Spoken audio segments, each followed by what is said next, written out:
Papa, what I hench go. And what's about it? My John carry on no more homo.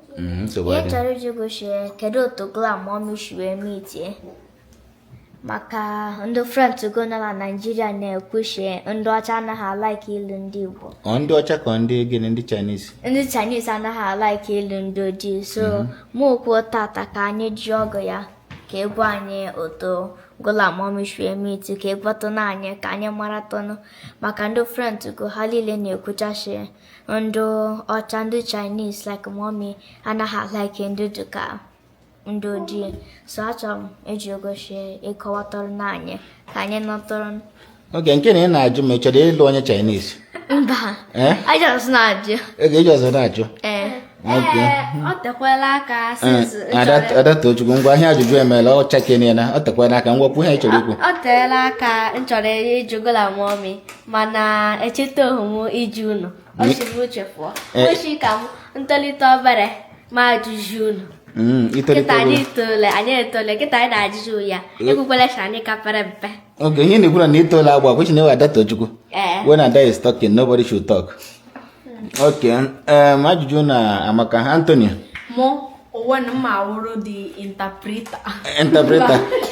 Mba, mmele interpret la bekee maka ụfọdụ ndị fans anyị masha ndo chaja nwa ọta ihe ilekwu. So let me explain, translate what my sister said from Igbo to English.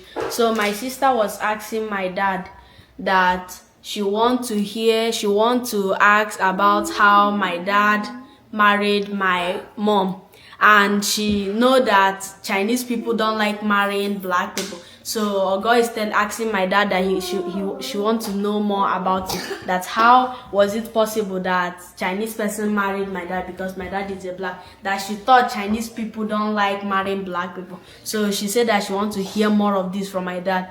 And Maria, on the other hand, she said that this one, it had been a long time since my dad talked about this one. And when he was talking about this one, he didn't talk much. So my dad used to say that time that when you people grow up a little bit, he's going to explain everything. So now that Maria is saying, now that we have already grown up, we are grown-ups, at least we can now understand, we are now big enough, we are now big enough to know how it happened. So my dad today is going to explain how he married my mom.